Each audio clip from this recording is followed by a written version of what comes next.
I begin all of my talks with trying to ground us in what happened in 2022. We saw things, I and Tom Bonnier and a group of us who were doing election analysis saw things in the election that others didn't see. And this is very relevant for the New York Times, which we'll talk about, which just came out with a series of polls, is that since Dobbs happened in the spring of 2022, the national polling, I think, has had a very hard time capturing the level of intensity that exists in the Democratic coalition.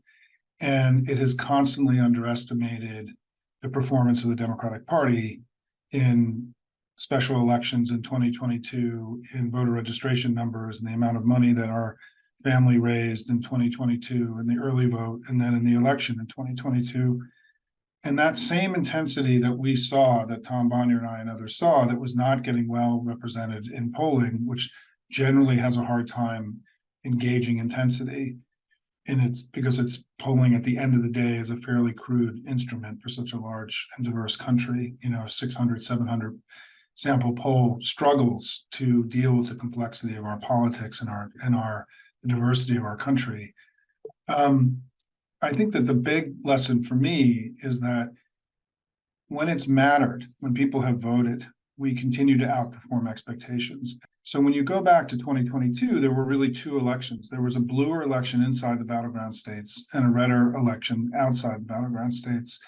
The bluer election, where we saw in what is also basically the same presidential battleground, is Democrats actually did better in Arizona, Colorado, Georgia, Minnesota, Michigan, New Hampshire, Pennsylvania than we did in 2020. We actually improved our standing in what was supposed to be a red wave, bad year, high inflation, low Biden approval.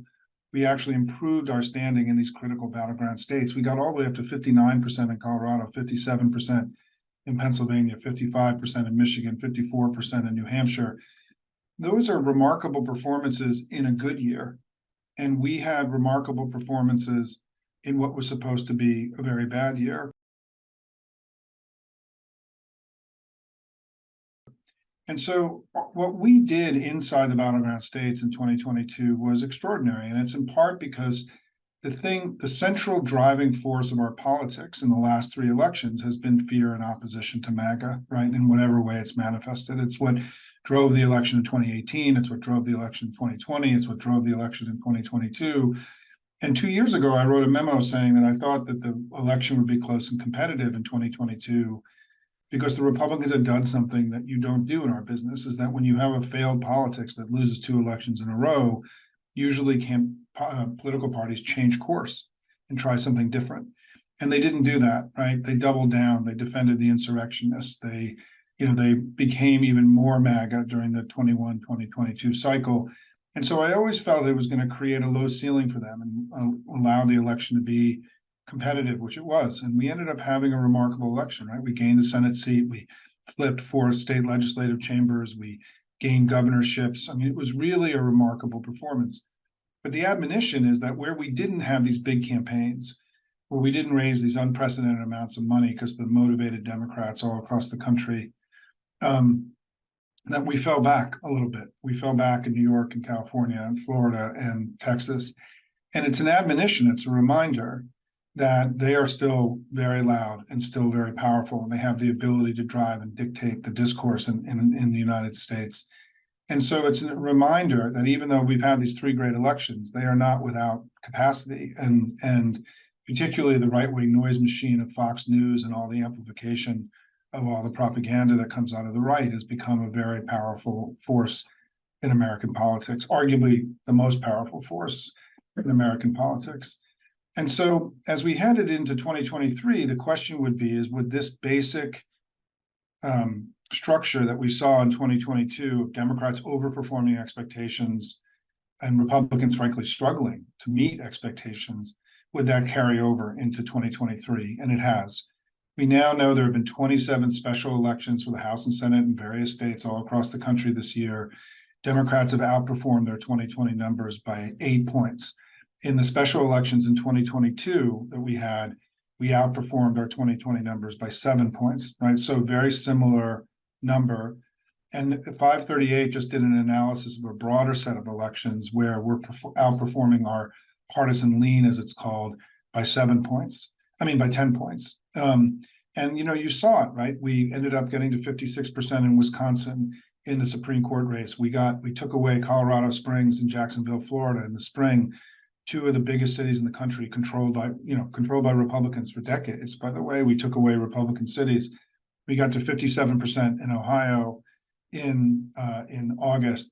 And so that very strong performance that we saw in 2022 has continued throughout 2023. But I do think that basic environment that began and formed in the spring of 2022 and has carried over throughout this year, I think is changing now. And every election changes, right? 2023 was kind of a hangover of 2022.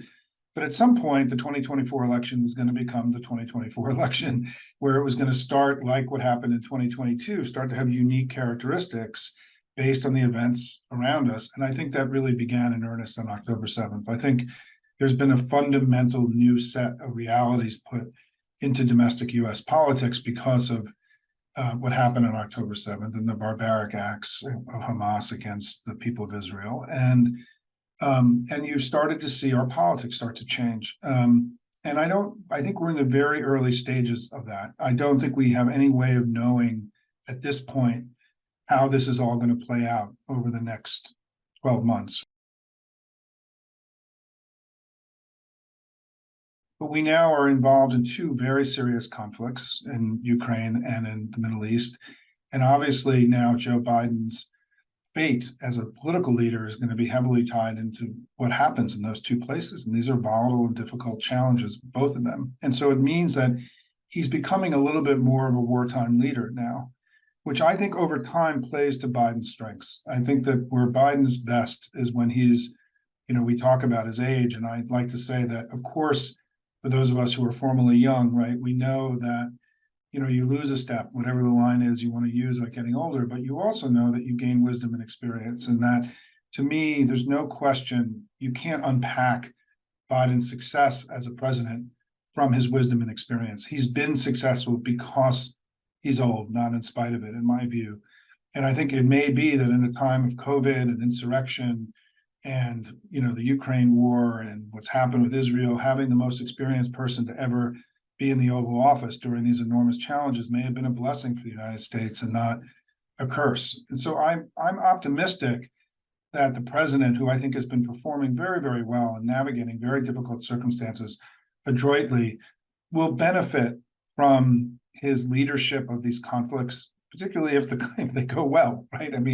Obviously, I think for Democrats, the idea that our fate is somewhat tied to Bibi Netanyahu right now is not something that is comfortable for any of us. And so there's a lot of work to be done here. The second thing is that I also think that his case for re-election will be bolstered when the campaign turns on. It's very important to realize our campaign is not on. Their campaign, they're running ads, they're having primaries.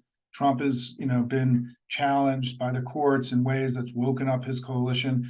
Our coalition is still sleepy, right? We haven't really all come together yet because until I think it's Biden and Trump, which should happen by as early as February or March, I think then we will regain a bunch of that coalition right now that's wandering. Part of what if you read the New York Times poll today, they make it very clear that with young people and particularly younger people of color, we've sort of, those parts of our coalition are wandering a little bit right now.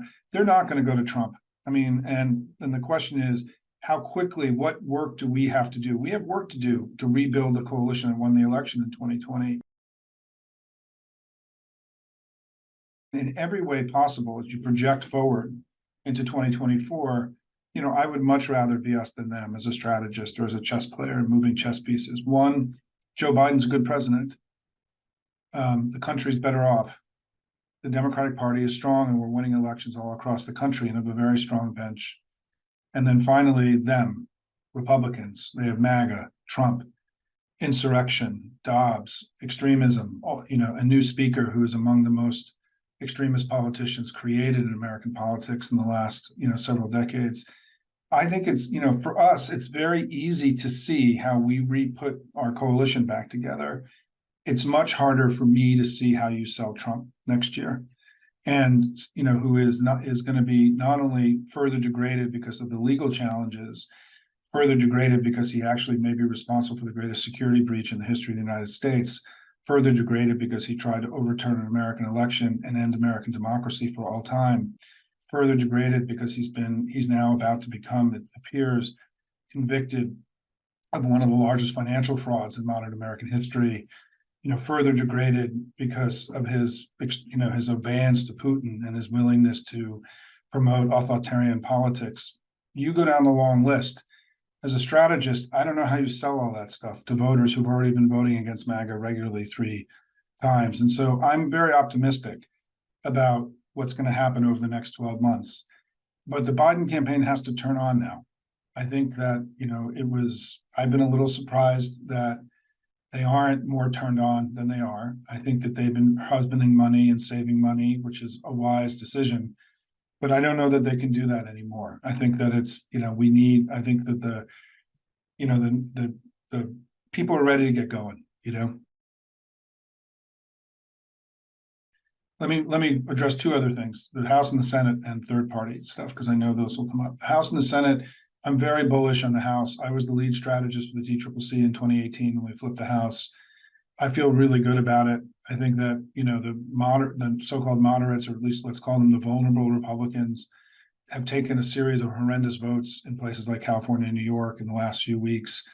And so I'm optimistic. And I think Hakeem Jeffries, for those of you who don't know him, as somebody who's been working in the House for 30 years, I can tell you that he is loved by his colleagues. There's enormous coherence and collegiality and intensity in the Democratic House right now. The Nancy Pelosi's passing of the torch was very successful, and we've got a great team in the House now. I feel really good about that. The Senate is going to be hard, right? I mean, we could easily lose the Senate. We're not going to know till Election Day. So the House, winning the House becomes an enormous priority. Then finally, third party, rogue party, splinter party, whatever it is.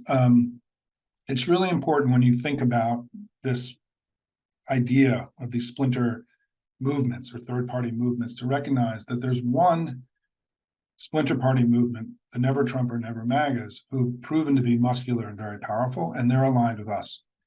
There's no question that Liz Cheney and the Bulwark and Bill Kristol and all the others involved in this former Republicans who are aligned with us for now in this pro-democracy coalition that we have played a major role in our victories in 2022 and in 2020. And imagine in 2024 if Liz Cheney is campaigning with Biden and creating, a permission structure for wandering Republicans to not vote for Trump and for other Republicans. This is good. We already know they've made a difference. And so whenever you talk about third party, rogue party, and because we don't have a parliamentary democracy system here, if we were in a parliamentary system, Liz Cheney's party would have splintered off from Republicans and joined our coalition, and she'd be a cabinet secretary under Biden. But we don't have that system in the United States, as all of you know. And so what it means is, to me, that whenever you talk about these movements, start with the one that's aligned with us, because it makes us stronger and more powerful. It's part of the reason I think we can win the election next year. And then in terms of these other efforts, if the Republicans were so confident about any one of these now 3 efforts, right? Robert Kennedy, Cornel West, and No Labels, all of whom are getting Republican money, by the way. If they were confident about their position, why did they need to flood the zone with 3 different candidates, right? And in part because all of them, I think, are very weak. Cornel West is not an impressive candidate. Robert Kennedy comes off as, let's just say, he's not an impressive candidate on the stump. And then No Labels doesn't have a candidate, right? So is it possible that these movements emerge into something powerful and cohere into something that becomes a threat to us? Yeah. Is it likely, given how crappy the people are that they've put in front of these movements? I don't know. I mean, I think it's really important for us to not give them power that they haven't earned themselves. And it's why when I talk to groups like this, what I say is, one of the things my hope is for Democrats, as we spend much more time together when we're together with our extended family, talking about us and talking less about them. We talk too much about them. We spend too much time thinking about them. I don't ever want to see another picture of Marjorie Taylor Greene the rest of my life, right? We already know who they are. We don't need any more. It's like rubbernecking in an accident, right? We get stuck watching, the accident on the side of the highway. We need to be spending our time telling our story. They're very good at telling their story. We don't need to do it for them. And I go through this exercise, which some of you who, if you're Hopium followers, have heard me do, which is Joe Biden is a good president, period. The country is better off, period. The Democratic Party is strong, period. No comma, no semicolon, no buts, no howevers. Because when you do the buts and the howevers, right, you're bringing Republican arguments into the discourse. Don't do it. I was an English major at Tufts. Speak in declarative, simple sentences, and don't bring their arguments into our discourse for them. Don't do their work for them. We should have to do our work, and we have to get better at telling our story, talking about the greatness of the Democratic Party, the goodness of Joe Biden, the greatness of the American project, all these things that are so important. We don't do that enough, and we need to do it more, in my view, in order to win and to beat MAGA. Because I think one of MAGA's greatest strategies is to pump negative sentiment into our discourse every day. And we need to respond to that with positive sentiment, good stories about the country, this remarkable country, right, that America is. And so as I end my remarks, I'm very excited for your questions. My basic view here is that I would much rather be us than them, and I'm very optimistic about next year. It's going to be hard. There's going to be a lot of work. There's going to be a lot of bumps. There's going to be bad polls. There's going to be all this stuff. But we all know the stakes here. We all understand that if we don't win, then our freedom and democracy may slip away.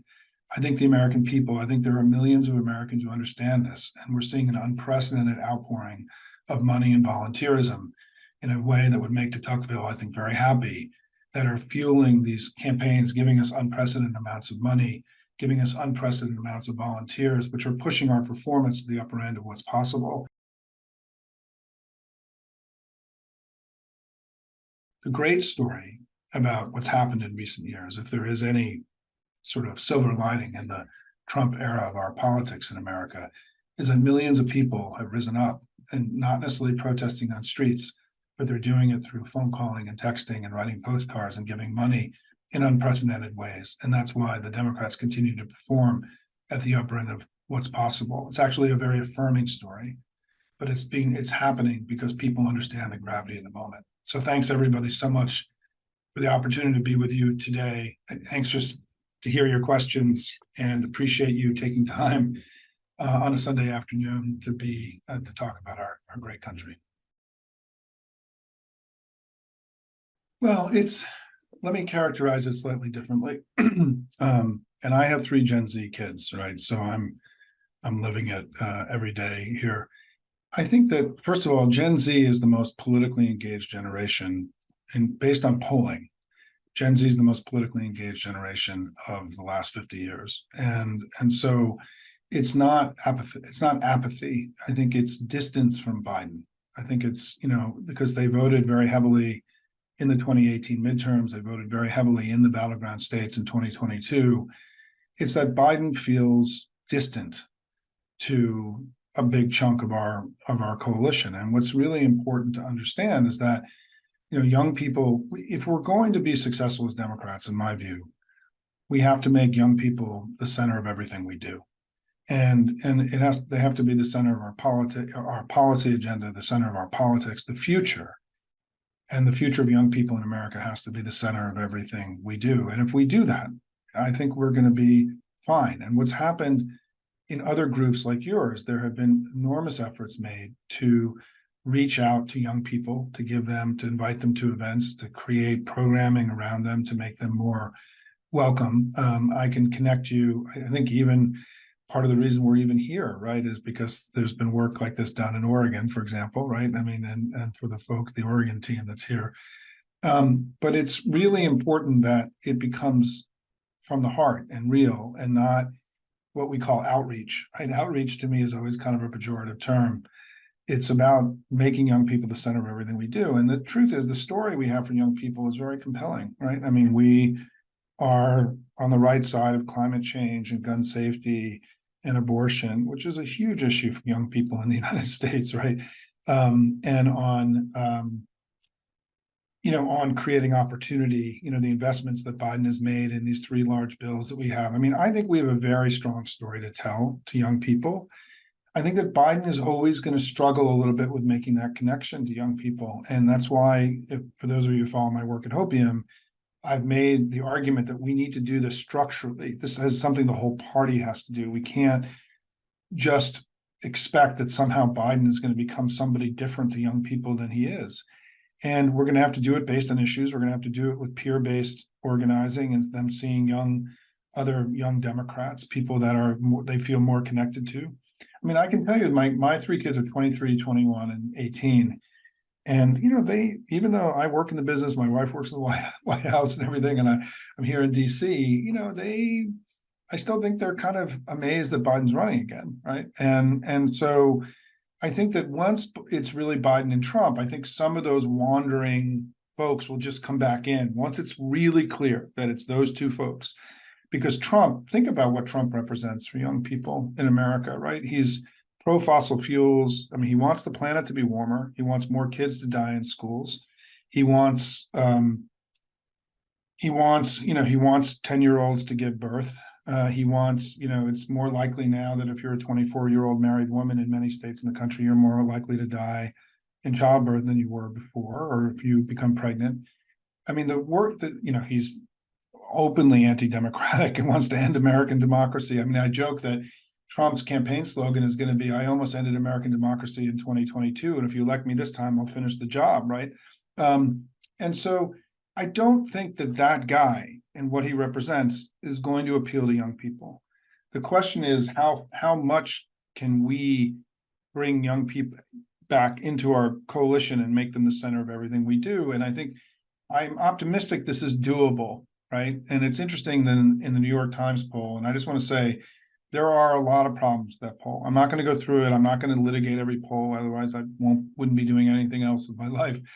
But that poll has got some tough stuff in it that just doesn't make a lot of sense. And so don't take that stuff it's not the Bible. I know it's the New York Times, right? But it's not the Bible, and it's not true because it's in the New York Times. And the numbers with young people are crazy bad. Like, I mean, there's just, he's Trump. I mean, Biden's only leading Trump with young people by a few points. I mean, it's going to be 25, 30 points, right? And so we do have work. I want to be clear what I'm saying, right?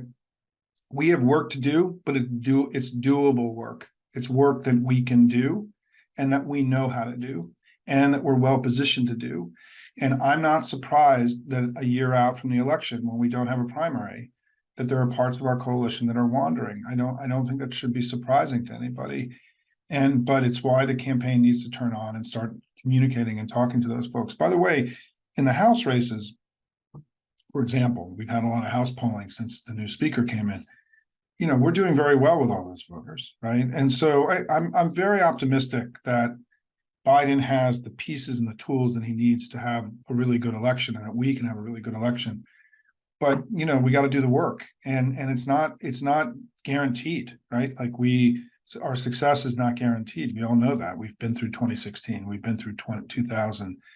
But I remain optimistic. And organizationally, it is really important to reach out and to young folks. It's also important to reach out to former Republicans who are wandering. I mean, I really try to do what I can to connect with Bill Kristol and others in that world, to let them know that I'm grateful for what they're doing, the courage they're showing and taking on their party. It's pretty remarkable stuff. It would be very hard for me to do that if somehow our party went awry, right? And it's great that they're staying in the game and working so hard to help pro-democracy forces win here in the U.S.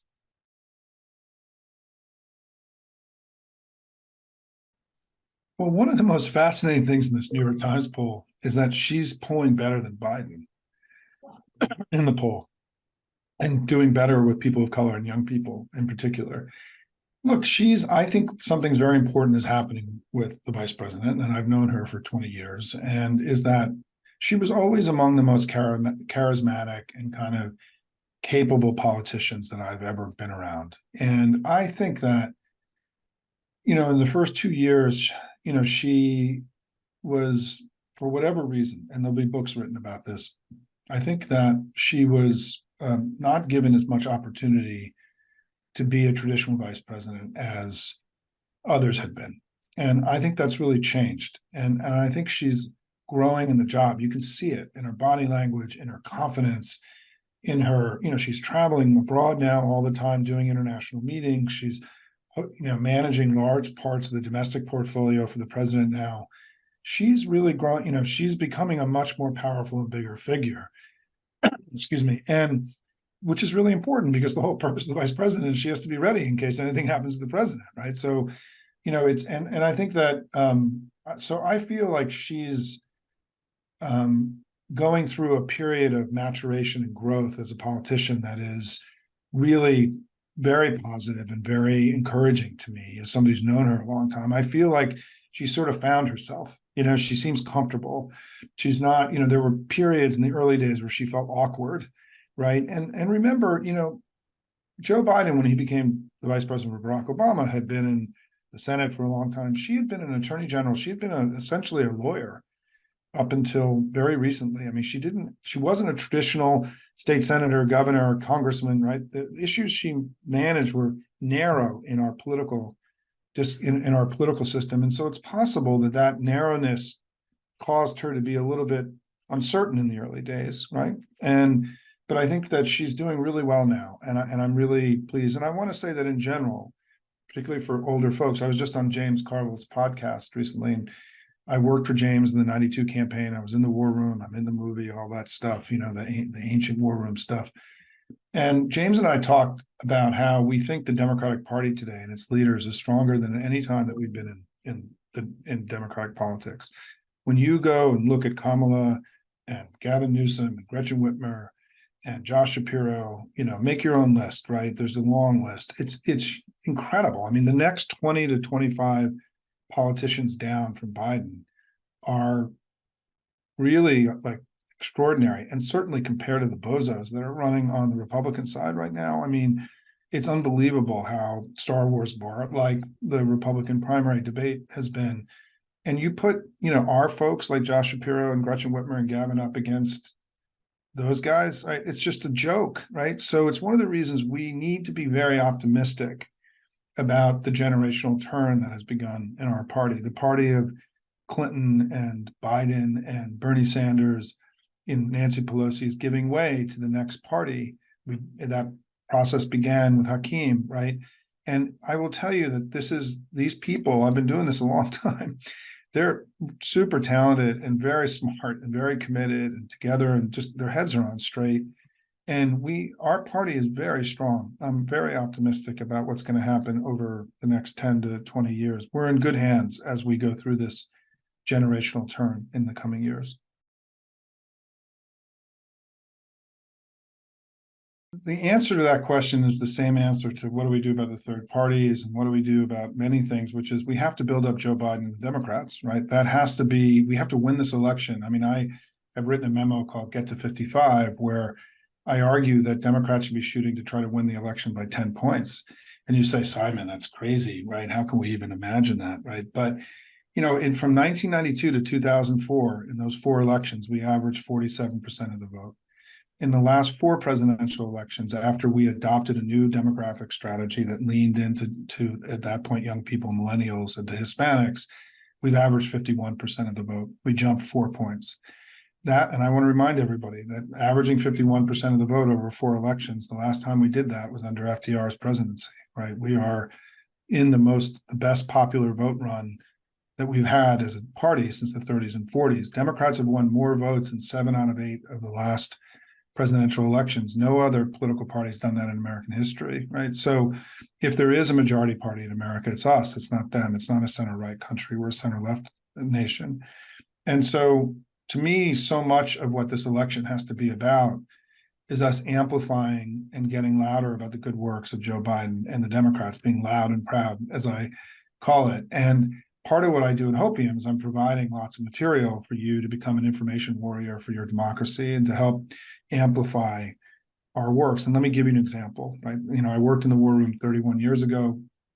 And the way that we have to think of the war room now, in my view, is that it needs to be seen as 2 to 3 million people going to work every day, spreading good information to counter all the garbage that's in our discourse every day.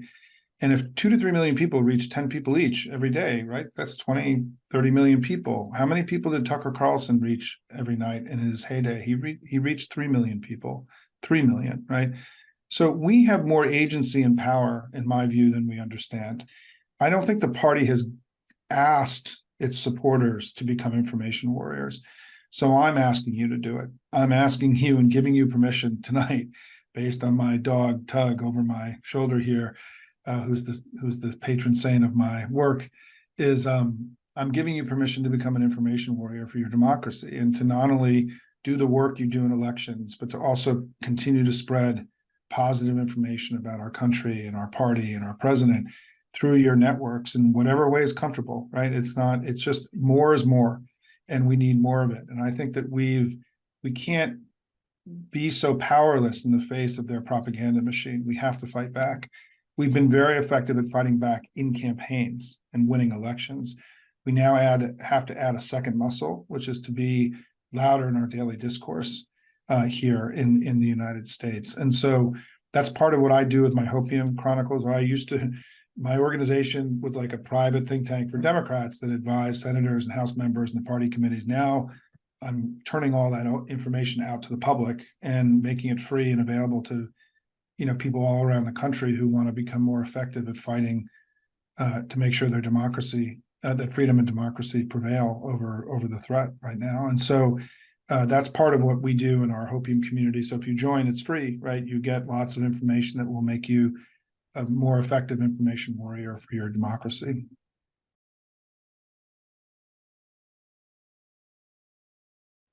Look, it's the reason MAGA hasn't won is because of 2, 3, 4 million people who've gone to work and another tens of millions of people who've been voting Democrat, right?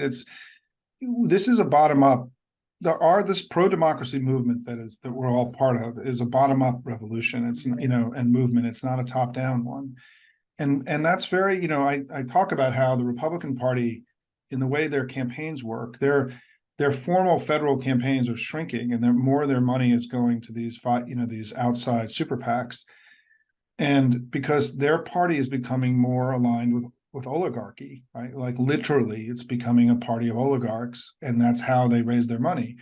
We're becoming a party of democracy, or we are a party of democracy, where all of our money and our volunteers and all the work we have, it's just regular people, showing up and doing the work. And so I think we are in many ways, because of this, because of Zoom, because of remote texting and phone calling capacity, there's been new technologies that have emerged in recent years that have allowed you to make phone calls and texts into, you used to be able to export your money into a house race somewhere, right?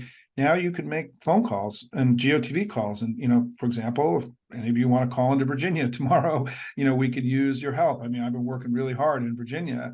You can make calls from sitting at your computer, and it's not over the phone, right? It's a dialing system through your computer, and you can be calling from Lisbon into Virginia. And this ability for people to be anywhere and support a race, meaning that all that excess labor that we have in California and New York and Florida and Texas and so on is all being pumped into these battleground states. And it's one of the reasons that we're doing so much better. There's been huge technological evolution in our politics in recent years. It's not as well understood as it should be.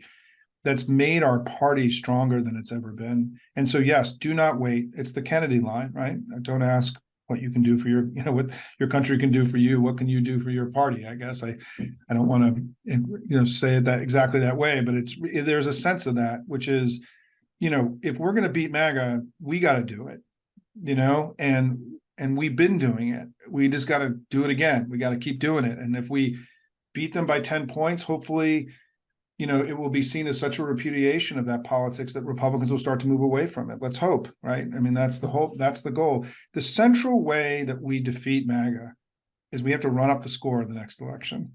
It's the most critical thing we have to do. And it's, what I'm spending a lot of time on. It does come up in every call, and let me address it. So I started my career as a TV news producer and writer in New York. I worked for ABC News, and for certain people of a certain age, I worked for a woman named Linda Ellerby, who was a sort of one of the greatest TV writers in the business and in the olden times. So I grew up in the media business and then went into politics. And I want to say that I think that I don't think we're bad at communications. I think that first of all, Clinton and Obama were two of the best political communicators that we have seen in modern times. And I think that you could make the argument that their excellence masks some of the structural issues that you're raising, that the growth of Fox News and sort of the amplification that's happening on the internet now, that, some of the structural advantages the right had developed through their investment in these propaganda networks. We know, by the way, we learned in the court case that Fox News is a Republican political organization masquerading as a news organization. At some point, we all have to stop going along with the masquerade, right? And the silliness of this. I was a regular guest on Fox News for 17 years. I did thousands of appearances, and Fox has changed a lot. I mean, it's gotten much crazier than it used to be. And so I don't think we're bad at messaging. I think that right now we've been overwhelmed. Our political system is overwhelmed by right-wing propaganda. And I also think that for a lot of news organizations who are, the news business in the United States is in dire shape financially. And so the need for clicks is so significant. And what I think happens to a lot of these news organizations is that, when you write something negative about Joe Biden, you get more clicks because the right is more networked and amplified than we are. And so there becomes a massive incentive structure for media organizations to feed the right-wing beast because they make more money by doing it. And so the answer to all of this is that we have to do our part, right? They build our information victory gardens, so to speak.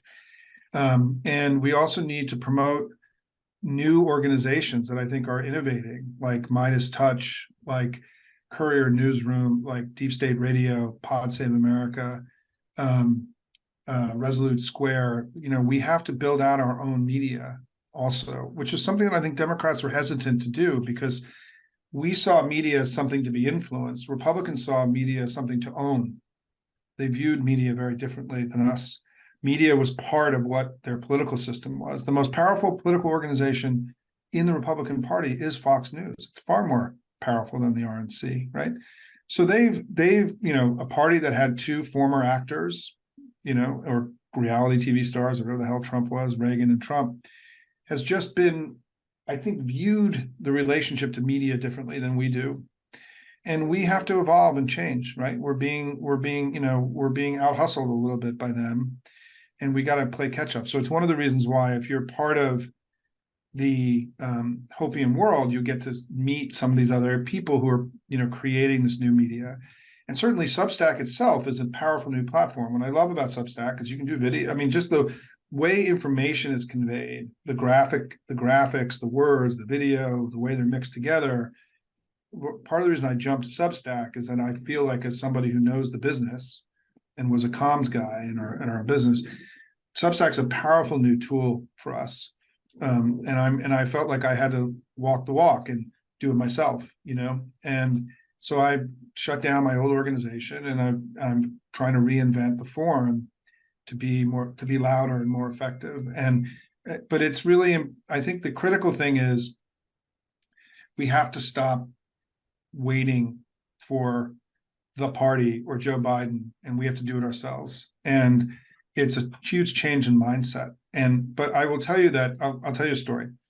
So on my Substack, you can, if you're a paid member, there's a chat, and one of my members, I think her name was Irene, mentioned that a few weeks ago she'd gone to dinner with three of her friends, and they were dumping on Joe Biden and saying how old he was and everything else. And she used the information from my site and fought back during the dinner.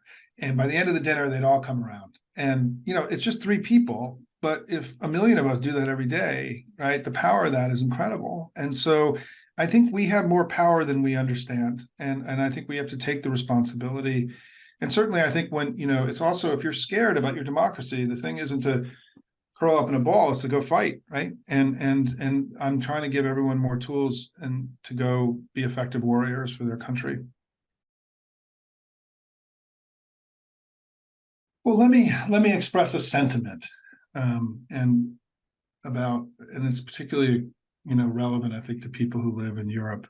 Um, I in my journey, my hopium journey over the last year and a half, and by the way, hopium was a term that was used against me in 2022. It was by Nate Silver and others because my belief that we were going to do well in the election, I was accused of smoking hopium, right, which is this combination of hope and opium, and meaning that I was delusional in my belief. And of course, I was right, and Nate Silver doesn't have a job anymore. And so, I think, but to me, what hopium is it's hope with a plan. We're not just hoping that the election is going to be good or that our democracy is going to, prevail. We're doing the work to make it so, right? So it's hope with a plan, and that's the way that our site and my work is very connected to like doing stuff and not dwelling and wallowing in the worry that we all have, that I have, that we all have, right, about all this. So let me just tell a brief story. I have become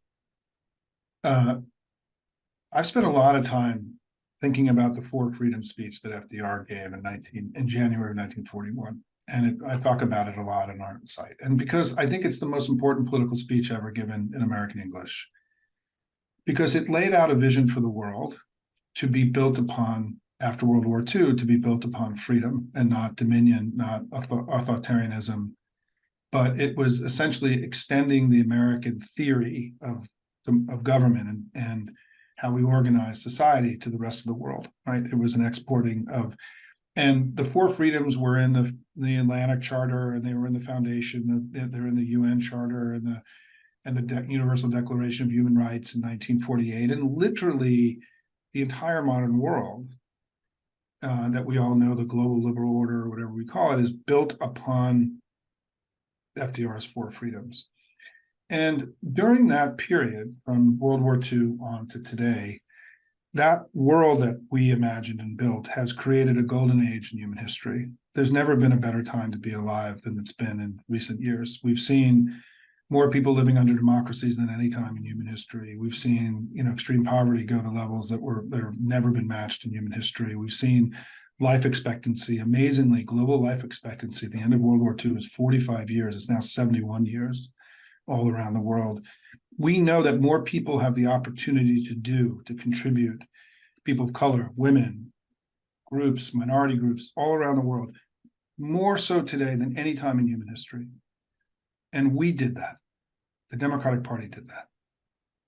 That's our contribution to the world. And it's why that I think when you want to be inspired and you want to go do the work and want to go help, you have to remind yourself that you're part of what may be the most noble and important political project in all of human history, the Democratic Party of the United States. Because the things that we did to build this world of opportunity, to create the conditions for the European Union, right? And hopefully we'll get the UK back in at some point, and to preserve and fight for freedom as we are right now in Ukraine and all the things that we have in front of us. That world is arguably being challenged more today structurally than it's been in a very long time, potentially since the 1940s. And our party was called once before. We're being called again to defend freedom and democracy here in the United States and everywhere. And I think that we understand the gravity of the fight. Europeans have much more, I think, direct memory of what happens when it all goes to shit, right? And, we have here in the United States, we haven't had that experience. We've been remarkably well governed for a very long period of time. And so we don't have an historical figure to reference when we talk about Trump, right? We don't have somebody in our history that we can point to that's part of the mythology of the United States. And so I just think that as you work to bring people in, I think we have to be connected to the greatness of what FDR and the Democratic Party did in the 1940s, and then the efforts that we've all had since to preserve, grow, expand, modernize that system so that all the people of the world could be part of it. And I think that up until recently, I think there was a general sense that that's where the whole world was going. But now we know that there's organized opposition coming from China and Russia and Iran, Hamas, Hezbollah, to weaken that American-led global order. And it's why I think that these next few years are going to be so consequential. And I think about this for my kids. I mean, I really can't believe what they've had to undergo here, insurrection, COVID, an attack on the American global system that may be unprecedented. We're living in a choppy time now. We had a time of an extraordinary peace, but I think we're in a time of conflict now, which is why the work you do to help Democrats is connected to FDR in 1941 and the fight for freedom and democracy here and everywhere, but it's also connected to these elections and everything else. We have to keep winning, because if American democracy falls, then the whole global movement for democracy will fall. And so the stakes here are enormous, and I think we all know that. That's why you're all here. It's why we're all spending time together. It's why you care, taking time out of your day to do this. But we have to remember, I think, and get connected back to the fact that we are part of, in my view, the most important political project in human history, the Democratic Party of the United States. By the way, I have enormous sympathy for that. Having been in the war here for 31 years without interruption, or the war, the politics, whatever you want to call it, the idea of living in a beautiful country like Portugal and getting away from it for a few years is actually very attractive, right? So I'm sympathetic to that point of view. I think we're all tired of it. I think it's the key is, I mean, it is debilitating, right? It is debilitating and terrifying in so many ways. I think, look, all you can do is keep working it and keep asking. I mean, the most important thing is if people vote, voting matters, and voting on very early matters, right? I'm starting to wage this campaign around what I call voting on day one, where we have to start understanding that when you vote on day one, in the earliest day that you can vote, you come off the GOTV rolls, and it may be less true in some of the ways that all of you vote back home, but then the campaigns don't have to target you. And so just voting and voting early, that's great, right? That's a step forward.